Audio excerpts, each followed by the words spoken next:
다 아시고 계시죠. 다 아시고 계십니다. 하나님이신데 그들의 사연과 그들의 고통을 왜 모르시겠습니까? 그것을 알고 주님은 그들에게 축복을 선언하시려고 그 곁을 지나고 계신 것인데 모르실 리가 없죠. 그래서 예수님께서 정말 예수님을 간절히 찾고 큰 소리로 외치는 그 10명의 이 문둥병자들에 대해서 예수님께서 한 말씀을 이렇게 주시잖아요. 제사장에게 가서 너희의 몸을 보이라고 이렇게 얘기합니다. 이 예수님의 이와 같은 축복의 선언을 받을 수 있었던 것은 그들에게 무엇이 있었다는 겁니까? 예수님에 대한 절대적인 신뢰와 믿음을 이렇게 가지고 있었죠. 그리고 내가 부정을 입은 자로서 그 선생님에게 이러한 엄청난 부탁을 할 수 있었던 용기가 그들에게 있었다라고 하는 사실이에요. 용기가 있느냐 없느냐, 적극적인 어떤 그런 삶이 있느냐 없느냐에 따라서도 그 삶의 승패가 나중에 다 갈라집니다. 재미나는 이야기가 하나 있는데요. 이제 겨울철이 되면 지금은 잘 안 다니는데 겨울철이 되면 그 떡을 팔러 다니잖아요. 무슨 떡이죠? 찹쌀떡. 찹쌀떡 장사들이 많이 이렇게 다녀요. 저희 어릴 때는 그냥 뭐 여기 학생복을 입은 교련복이라고 하죠. 그 얼룩덜룩한 그 옷을 입은 그 모자를 쓴 이런 아저씨들이며 형들이며 찹쌀떡을 많이 이렇게 팔러 다녔어요. 그런데 한 뒤늦게 장사를 하게 된 장사가 하나 있었는데 이 말할 용기가 나지 않는 거예요. 근데 앞에 가는 저 찹쌀떡 장수는 찹쌀떡 하면 그냥 사람들이 창문을 열고 우리 하나요 막 이렇게 부탁을 하고 막 사가는데 자기는 그 말할 용기가 나지 않아서 한 개도 제대로 팔지 못했습니다. 근데 상당 기간 동안 그 사람 뒤만 졸졸 따라다니면서 아주 작은 소리로 들리지 않게 한 말이 있어요. 뭔지 아세요? 맞습니다. 앞에서 찹쌀떡 하고 큰 소리를 치면 나도요 하고 따라다녔습니다. 팔았겠습니까? 못 팔았겠습니까? 용기가 없으면, 적극적인 그런 삶이 없으면 뭐 하나라도 해낼 수가 없어요. 그러니까 결과적으로는 뭔가를 쟁취하기 위해서는 천국도 침노한 자가 그걸 얻게 되는 거죠. 마찬가지입니다. 적극적인 삶이 필요한 거예요. 우리 예수님을 만나고 예수님을 붙들고 예수님으로부터 긍휼을 얻기 원하는 모든 사람들은 적극적인 삶을 필요로 한다라고 하는 사실입니다. 하나님 앞에 적극적이어야 돼요. 그냥 누가 은혜를 받으니까 저도 좀 주세요. 저도요 해가지고는 하나님의 큰 사랑을 받을 수가 없습니다. 그래서 우리의 인생은 참으로 짧은데 그 짧은 인생 가운데 우리도 일부 인생을 지금 살고 일부 남은 인생을 지금 우리가 기다리면서 살고 있는 거 아닙니까? 이 나머지 인생을 통해서 우리가 좀 더 하나님 앞에 축복된 그런 삶을 선물로 받기를 원한다면 지금 이 10명의 문둥병자와 같이 그 축복의 굿뉴스를 가지고 지나가시는 분에게 나의 뜻을 전달하려고 할 때 어떻게 전달해야 되겠습니까? 예수 선생님이요. 아니면 메시아 되시니까 다윗의 자손 예수요 라고 외쳤을 때에 아주 강력하게 외쳐서 그 발걸음을 멈추게 하는 것이 대단히 중요합니다. 오늘 예수님의 말씀 오늘 우리에게 주십시오. 그냥 대충 흘려 듣다가 그냥 대부분은 다 지나가고 오늘 무슨 말씀 들었는지 기억도 잘한다고 뭔가 이게 반복되면서 나쁜 습관처럼 하나님의 말씀이 나에게 남지 못하고 계속 지나가는 그런 삶을 10년, 20년 보내면 내가 보낸 시간이 얼마나 그게 아깝습니까?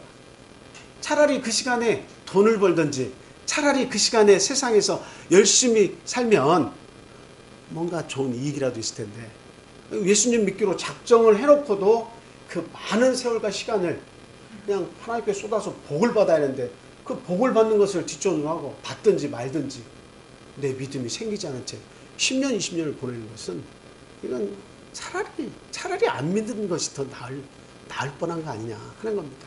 그래서 우리가 예수님을 믿으려고 하면 정작 우리가 믿기로 작정을 했다면 긍정적으로 적극적으로 검토해서 예수 그리스도를 멈추어서 그 말씀을 내가 먹고 자라는 그런 수준으로 우리가 자라나야 한다라고 하는 겁니다.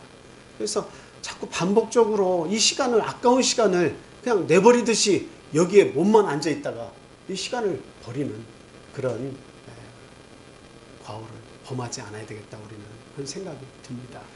그래서 지금 예수님께 그들은 적극적으로 자신들을 어떤 그 삶에 호소를 했어요.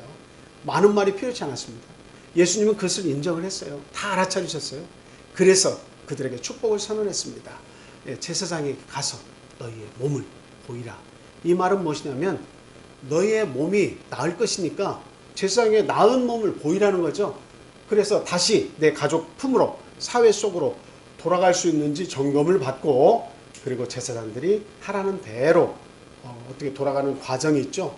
그래서 제사를 드리고 뭐 속죄제도 드리고 속건제도 드리고, 그리고 뭐 일주일 동안 또 머물러서 그 상처가 낫나 또 확인을 하고, 그리고 또 돌려보내, 이제 그 가족의 품으로 돌려보내는 일련의 과정이 남아 있습니다.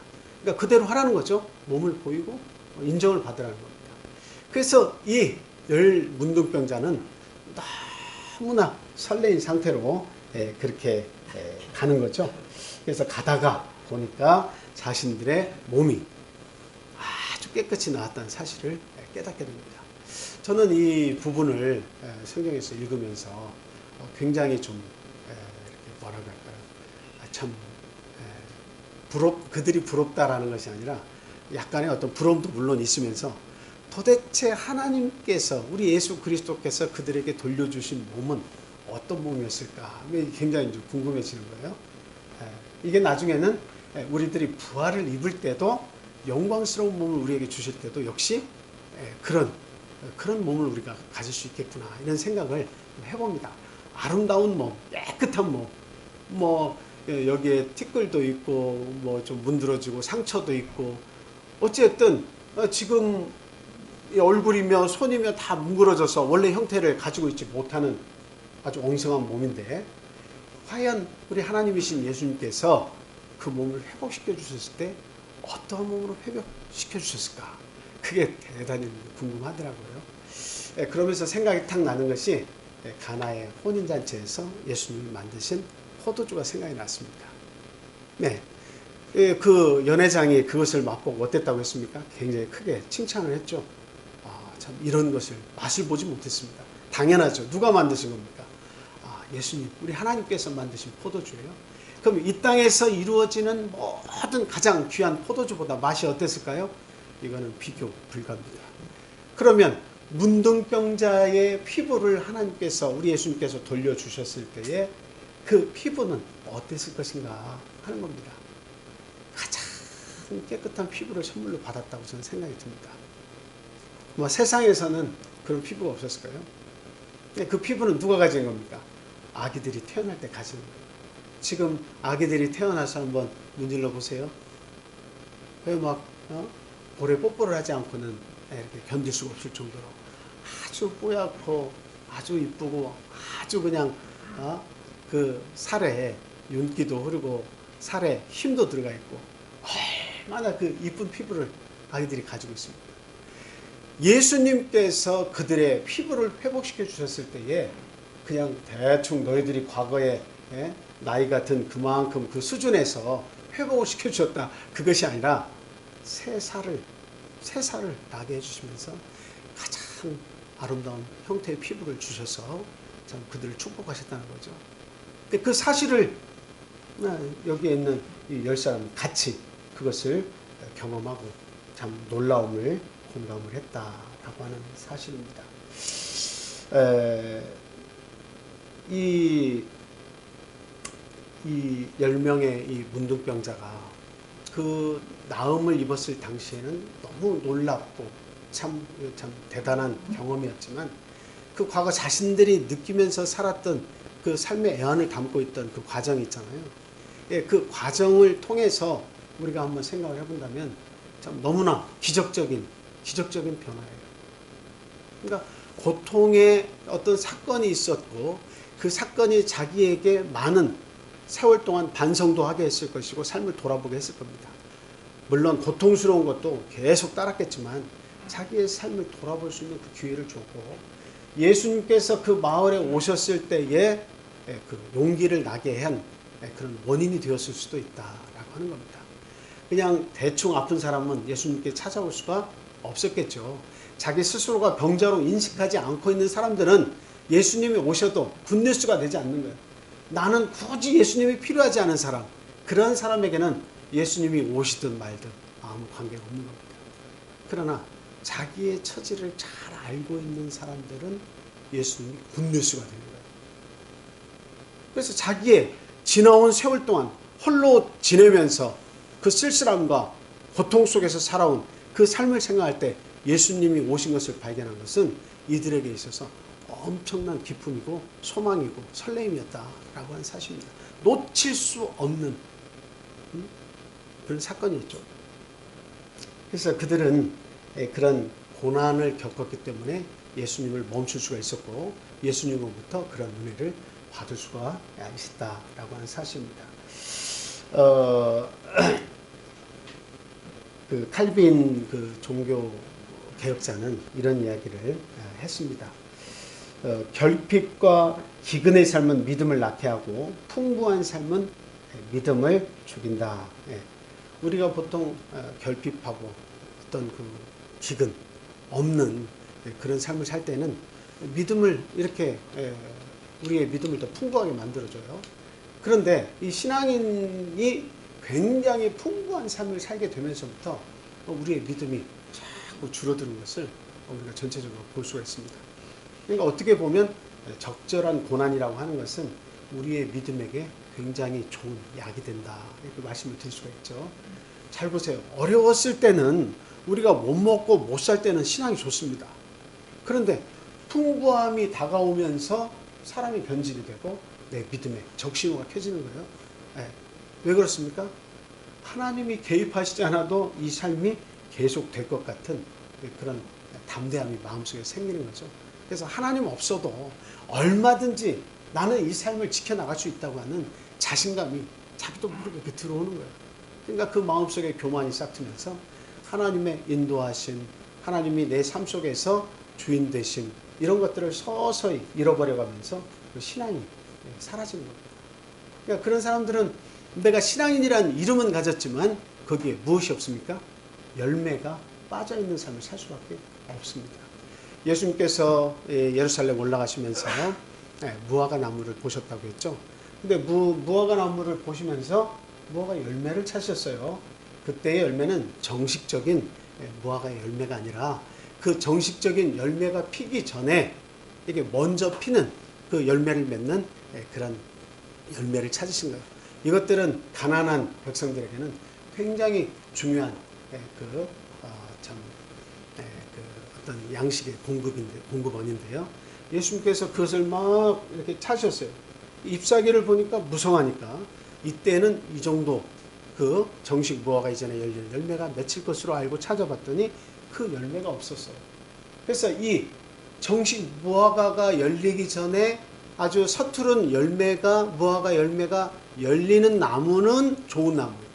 그것을 따주면 나중에 좋은 열매가 한 일정 기간 동안에 계속 열립니다. 그런데 이 서투른 열매가 먼저 열리지 않는 나무는 어떻게 되겠습니까?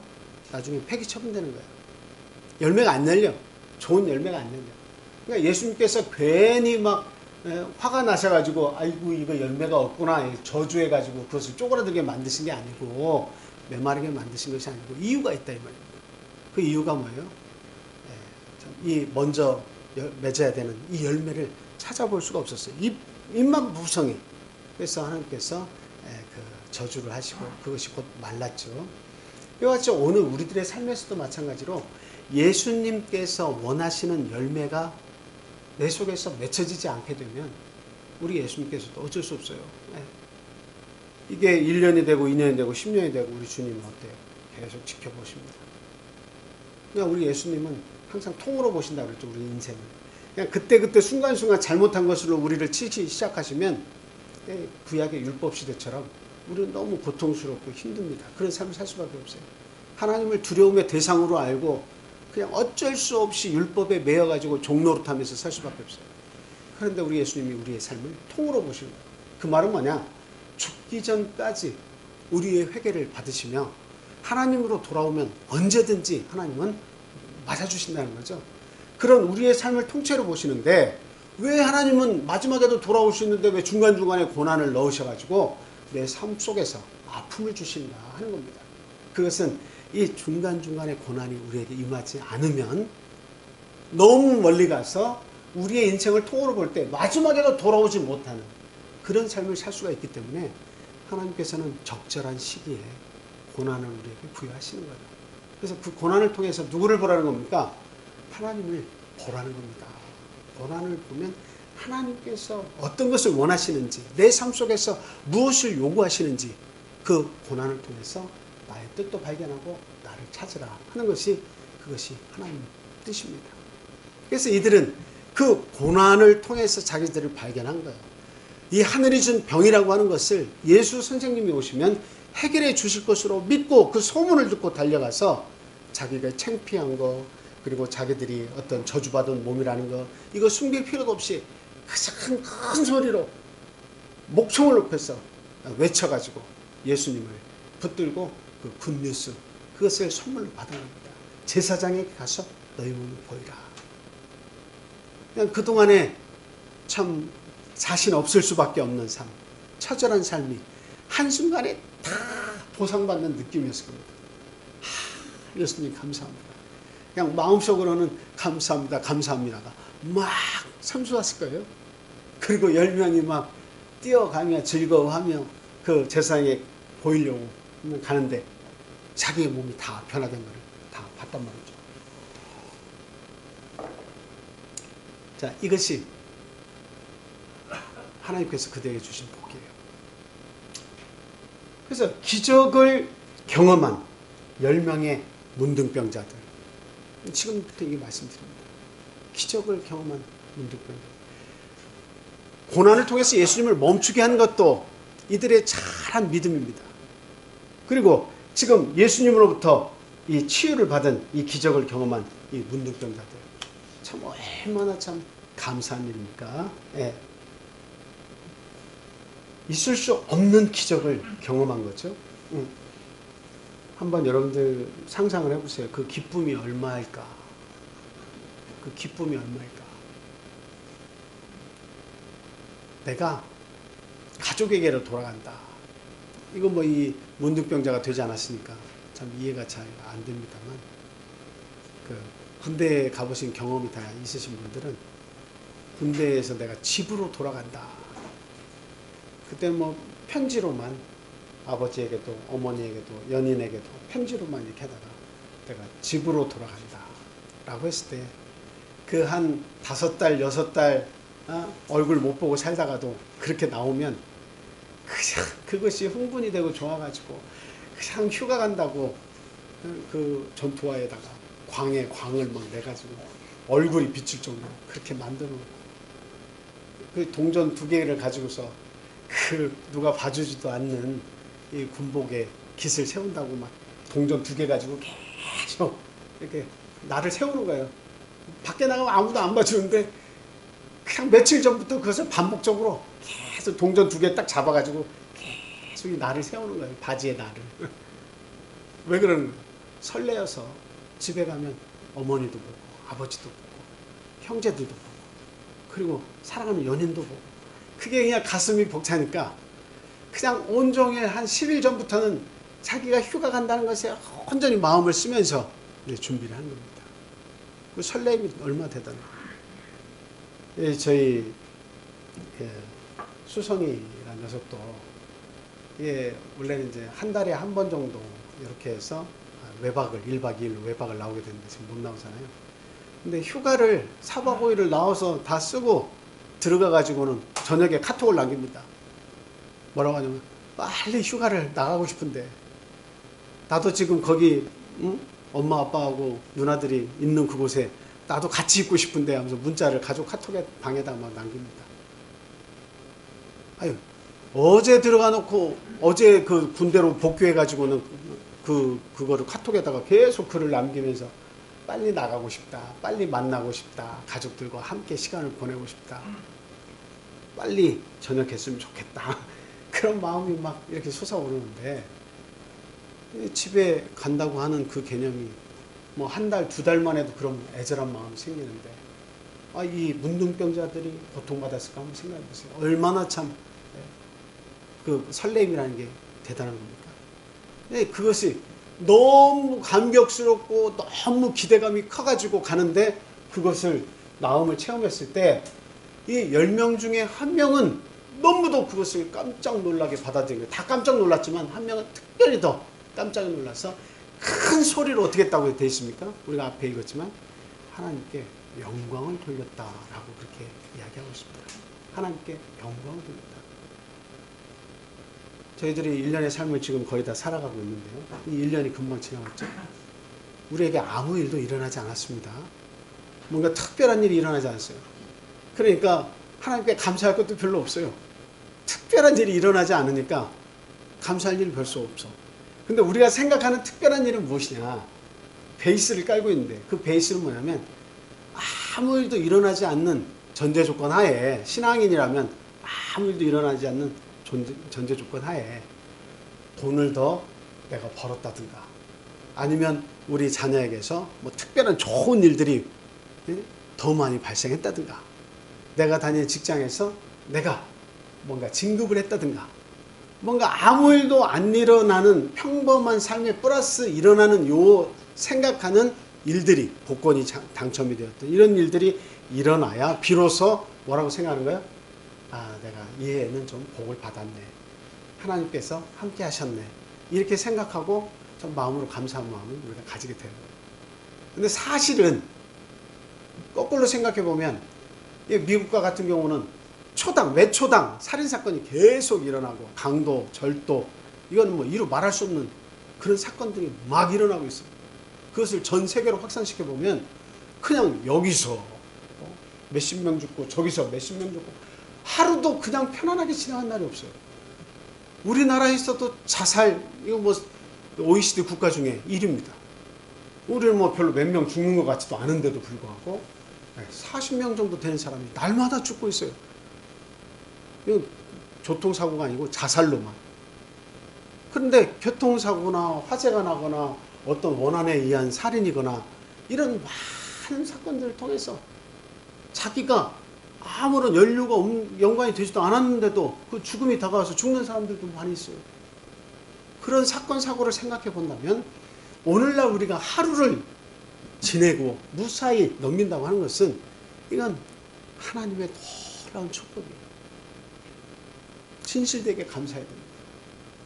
저희 어렸을 때 하루하루 그냥 밥 먹는 것이 어머니의 걱정일 뿐만 아니라 우리들의 걱정이었어요. 야, 오늘은 어느 친구 집에 가서 밥을 때울 것인가. 그냥 초대해주는 집이 있으면 어시구나 하고 달려가가지고 국수 같은 거 좀 가져가가지고 친구들 모여서 같이 막 라면 한두 개 넣고 삶아 먹어. 그게 그렇게 행복해. 함께 해결했다는 것이. 오늘날에는 아주 그냥 맘만 먹으면 좋은 거 다 먹을 수 있는 시대에 우리가 살고 있어요. 맘만 먹으면 내가 하고 싶은 거 다 해. 그러니 이와 같은 풍부가 하나님에 대한 감사를 막는 오히려 하나님의 크신 사랑과 풍부함의 그 은혜가 우리의 신앙을 이렇게 평가절하시키는 그런 여건이 되었다라고 하는 겁니다. 참 안타깝죠? 오히려 우리는 우리의 가족에게 나에게 참 아무 탈 없이 1년을 지내게 한 이 사실을 생각할 때 하나님 앞에 진실되게 감사를 해야 됩니다. 하나님의 은혜가 너무도 크다는 사실을 우리는 잊어서는 안 돼요. 그래서 우리는 항상 놀라움과 감사 속에서 살아야 됩니다. 놀라움과 감사 속에서 살아야 됩니다. 지금 이 한 사람 이방인인 사마리아 사람이 자기의 피부가 변한 것을 보고 너무도 감동이 되고 놀라워서 하나님께 그 즉시 큰 소리로 영광을 돌렸을 뿐만 아니라 예수님을 찾아서 그 감사의 사례를 했다고 하는 것을 우리는 결코 잊어서는 안 되겠습니다. 뭔가 큰 기적이 일어나야만 내가 감사하는 그런 사람이 되서는 안 돼요. 오히려 그런 사람은 믿음이 없는 사람이에요.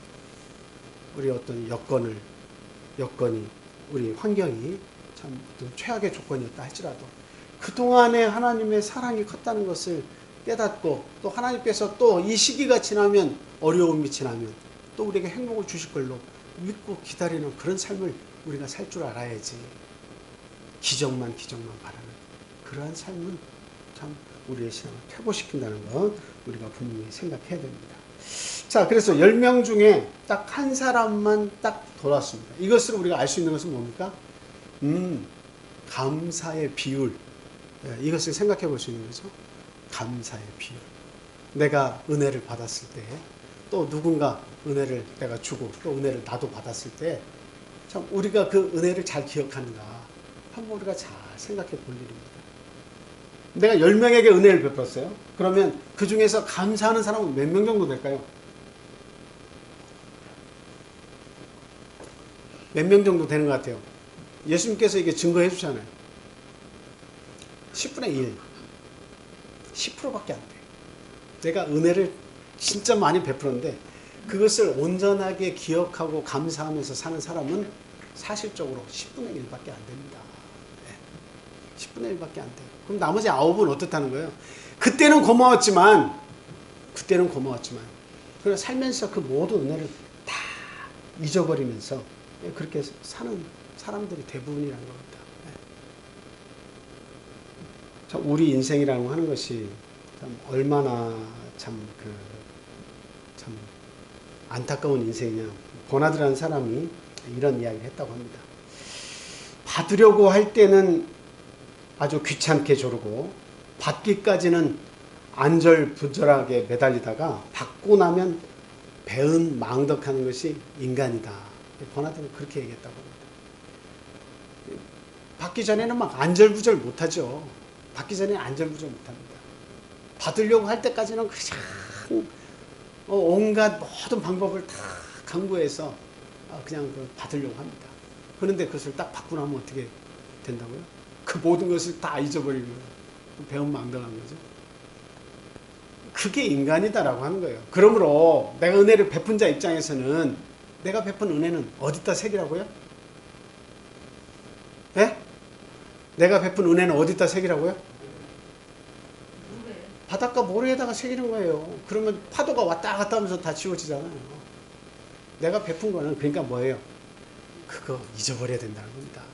10분의 1밖에 안 되는데 그냥 그 10명에게서 내가 베푼 거 다 생각하고 왜 내 마음을 못 알아주나 이렇게 해서는 안 되는 거예요. 베푸는 내가 베푼 쪽에서는 잊어버려야 돼요.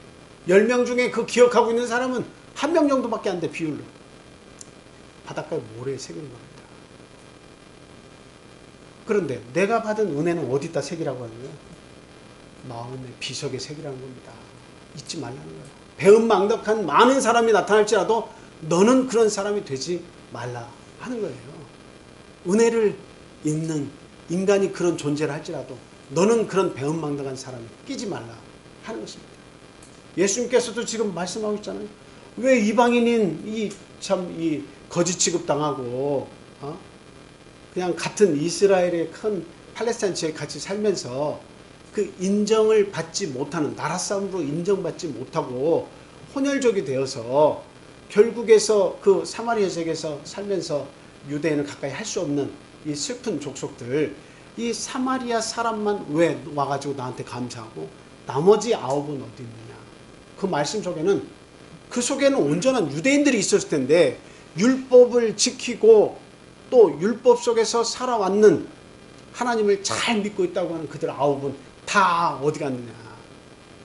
온전하지 못한 이방인인 사마리아인은 여기 와 있는데 온전하다고 말하는 이들은 왜 내 곁으로 와서 살해하지 않느냐. 예수께서 말씀하신 거예요. 참 이 사실을 통해서 저희들은 정말 내가 은혜 받은 사람으로서 물론 하나님도 당연하죠. 하나님께 우리가 감사하는 건 그러나 이 땅에 살면서 많은 사람들로부터 받은 그 은혜를 나는 기억하고 그 사람의 마음을 이해하고 감사하면서 살고 있는가 우리는 반드시 생각을 해야 됩니다.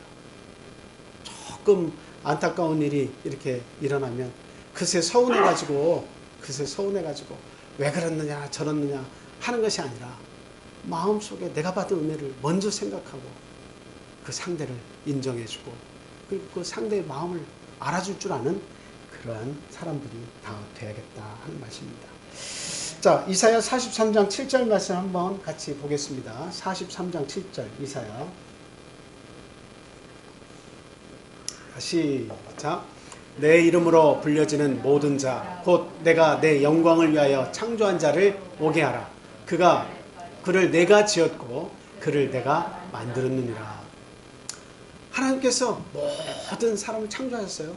근데 창조의 목적은 영광을 위해서, 내 영광이 드러나기 위해서. 예수님께서 지금 10명의 문둥병자를 고치신 그 사건이 뭐예요? 예수님의 영광이 나타난 거 아니에요? 그 가라고 아무나 말씀할 수 있습니까? 야, 제사장에 가서 너희 몸을 보여. 아무나 할 수 있는 거 아니죠? 예수님만 하실 수 있는 거예요. 그 자신의 영광을 지금 그들에게 주신 거예요. 영광을 주신 거예요. 그럼 그들이 어떻게 됩니까? 하나님께서 주신 은혜를 맛보았을 때 그 영광을 드러내야죠. 드러내야죠. 그 드러내는 행위가 뭐예요? 예수님 감사합니다 하고 찾아와야죠. 예수님께 감사를 드려야죠. 그러니까 오늘날 우리 믿는 자들 중에 대부분 믿음이 연약한 사람들이 가지는 것은 뭐냐면, 어려울 때는, 고통받을 때는 하나님을 찾아. 아주 두려울 때는 하나님을 찾아. 근데 그것이 지나가고 나면 다 잊어버려요. 지나가고 나면 잃어버려요. 그리고 하나님에 대한 중요성을 잃어버려요. 근데 내가 죽을 위경에 처하면 또 하나님께 막 붙잡고 살려달라고 막 애원을 해. 어떤 중대사가 닥치면 그냥 애원을 해. 지나가면 그냥 다운해서 잊어버려. 평범한 삶으로, 세상 사람들과 비스무리한 삶으로 또 돌아가버려. 그러면서 우리는 그리스도인이라고 얘기하고 있다라고 하는 겁니다. 우리는 내가 왜 하나님으로부터 창조받았나 하는 것을 잊으면 안 됩니다. 하나님의 영광을 위해서 우리가 창조받았다고 하는 사실을 우리는 인정하고 매사에 우리 주님 앞에 감사를 드릴 줄 알겠습니다. 데살로니가전서 5장 16절에서 18절 말씀 다 기억하시죠? 항상 기뻐해라. 쉬지 말고 기도해라. 범사에 감사하라. 범사에 감사하라. 슬프고 아프고 고난받을 때 다 포함해서 하나님 앞에 감사하라. 이는 너희를 향하신 누구의 뜻이랍니까? 하나님의 뜻이래요. 감사하면 복이 온다라고 하는 사실입니다. 감사하면 복이 오더라라고 하는 사실이에요. 그래서 빌립보서 4장 6절에서도 보니까 아무것도 염려하지 말고 오직 모든 일에 기도와 간구로 하되 감사함으로 하나님께 아뢰라고 그렇게 이야기하고 있습니다. 감사함으로 하나님께 아뢰라. 그럼 모든 지각 위에 뛰어나신 하나님께서 어떻게 해요? 우리의 생각과 마음을 지켜주시겠다. 하나님께서 그렇게 말씀하십니다. 그러니까 중요한 건 감사다 하는 겁니다. 중요한 건 감사다라고 하는 겁니다. 예. 참 우리 참 이 10분의 1만 돌아온 이 사건을 통해서 참 처음에는 하나님께서 그 10명의 아픔을 이해하시고 그들의 믿음과 기대감을 하나님께서 충족시켜 주셨지만, 그런데 정작 나았을 때 하나님을 잊어버린 9이 있었고, 나았을 때 하나님께 영광을 돌리고 예수님께 돌아와서 진정한 구원을 받은 한 이방인이 있었다라고 하는 사실이에요. 네. 우리의 어떤 소원이 이 땅에서 외적으로 보이는 것을 하나님께서 축복해 주시는 것을 바라면서 그것에만 감사할 줄 아는 사람이 되서는 안 됩니다. 외적인 것은 그냥 우리가 나이가 들면서 죽음에 이르면 다 외적인 것은 끝이에요. 그거는 뭐 조금 내가 경험했든 좀 나중에 경험했든 아니면 경험을 안 하고 어려운 거지처럼 살다가 가든 하나님께서 그 삶을 그렇게 주실 수도 있습니다. 억울한 것처럼 느껴질 수도 있어요. 그런데 거기에서 뭐 병이 고침받고 내가 재물을 얻고 이러한 것이 나의 진정한 축복이 아니라 어떤 것이 진정한 축복이냐 하는 것을 우리는 알아야 된다는 거예요. 그건 뭡니까? 이 돌아왔던 한 사람, 예수의 발 앞에 돌아와서 엎드려서 그에게 진심으로 감사를 드릴 줄 알았던 이 이방인 사마리아인처럼 정말 하나님의 진정한 축복, 영혼의 구원을 얻는 그 자리까지 우리가 나아가서 그것을 항상 몸에 그 감사를 간직하고 사는 것이 중요하다라고 하는 사실이에요. 오늘 우리 참 참립교회 성도님들은 참 열심히 살고 계신 줄 압니다. 무엇보다 나의 외적인 삶이 하나님 앞에서 복받아서 그렇게 되기를 원합니다라고 하는 삶보다는 내 영혼이 구원받고 내 영혼이 흔들리지 않는 그런 축복을 받았다는 사실에 우리 모두는 감격하고 기뻐하는 삶을 살아야겠습니다. 우리 다 같이 기도하겠습니다.